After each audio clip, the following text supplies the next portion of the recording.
Hello and welcome to Shades of San Diego. I'm Deanna Guevara. This show explores the wide array of people, ideas, and cultures that thrive in our diverse community. From drama to documentary, the San Diego Asian Film Festival showcases the diverse talent and artistic expression of Asian cinema. On today's show, we'll get a special preview of the 11th annual festival and hear from some of the filmmakers themselves.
Joining me now is the founder of the San Diego Asian Film Festival, Leanne Kim. Welcome, Leanne. Thank you for having me. So, Leanne, this thing started out as a 3-day festival. Right, 11 years ago, and here we are today, and it's now 8 days, 150 films from 20 countries, a wide diaspora representing, both the Asian but global films in general. Right. So there's something for everyone. Definitely something for everybody. I mean, we sift through 600 movies throughout the year to select the best of the best, and we have action, comedy, romance, documentary, animation, short films, films for children, and we have, extreme films as well, because there's certainly a market for that. Right, and why is it so important to raise awareness about Asian filmmaking just in general? Well, one of the reasons is because, Asian filmmaking doesn't get into Hollywood. There is no distribution for most Asian filmmakers. And so our festival is one of the only places where you're going to see a lot of these stories. And when we talk about, these stories, most of them are universally themed, right? Mm-hmm. Stories of love and death and war and happiness and triumph. And but the experiences are very unique, especially for Asian Americans. And I think, especially living in a post 9/11 society, what we have learned is it's really important for us to know who our neighbors are. Absolutely. And we truly feel that the Asian Film Festival helps that. Right, and from a culture usually that isn't represented, it's important to give a voice to the voiceless in that sense. Yeah, and it's interesting, a lot of people, including Asian Americans, don't know how wide the diaspora of Asian films are. I mean, This year we have films from Kyrgyzstan, Kazakhstan, Iran, Iraq, India, Pakistan, and then the traditional films from China, Hong Kong, Taiwan, South Korea, North Korea.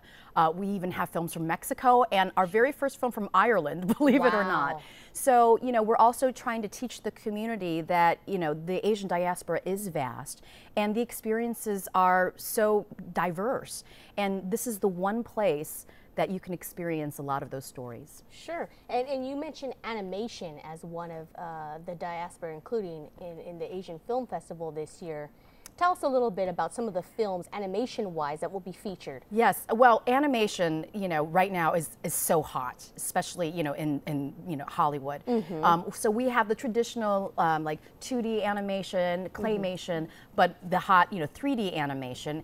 And, we're so lucky to have a local award-winning filmmaker, Sam Chen, who's been curating our animation showcase. It's the 10th anniversary this year. Yeah. And he also has a film called Amazonia in the animation showcase.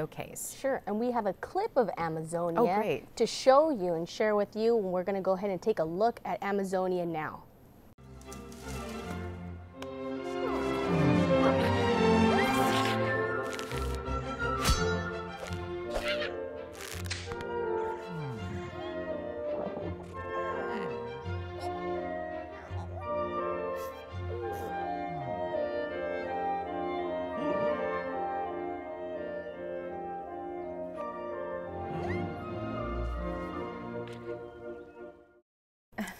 It's amazing in about like 4 or 5 minutes how you can feel for that little bullfrog. There's no dialogue. Yeah, no dialogue at all, and that's the beauty of animation, is that, you know, sky's the limit in terms of the characterization.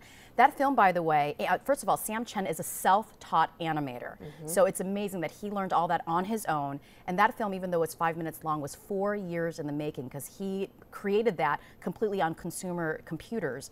So he put a lot of work into that, and it was inspired by his own trip to the Amazon, where he was just amazed by the biodiversity, and it turned it into this cute little film. Wow, wow, that's such a talent in itself. And I mean, this festival in general, just spans across a wide array of different cinematography when it comes to Asian filmmaking. Tell us about the lineup you have this year. It's pretty star-studded. Yeah, we have a lot of stars. I mean, if anybody loves Lost or loves Hawaii Five-0, one of the stars, Daniel Day Kim, is coming. Ooh. We also have one of the stars from Glee, Harry Shum.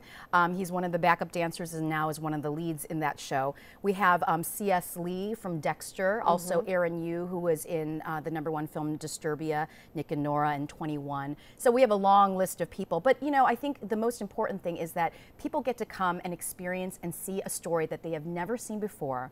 You get a chance to, you know, talk and meet with the filmmakers. And, you know, we are creating discourse about very important, deep topics. And, you know, our mission is to connect audiences with the human experience through Pan-Asian media arts. And we feel like we're doing that. And one other thing that I want to, emphasize is that even though we're an Asian film festival, many of the people who come out are non-Asian, and I think that's really, really important that the city embraces this, whether you're Asian or not. This is for everybody. Sure. We commend you for everything that you've done and everything you've achieved. Thank you so much for being here, Leanne. Thanks for having me. All right. Still much more to come on Shades of San Diego. After the break, we'll give you a sneak peek of some of the films you'll be able to see this year, and we sit down with 2 of this year's stars. Stay with us.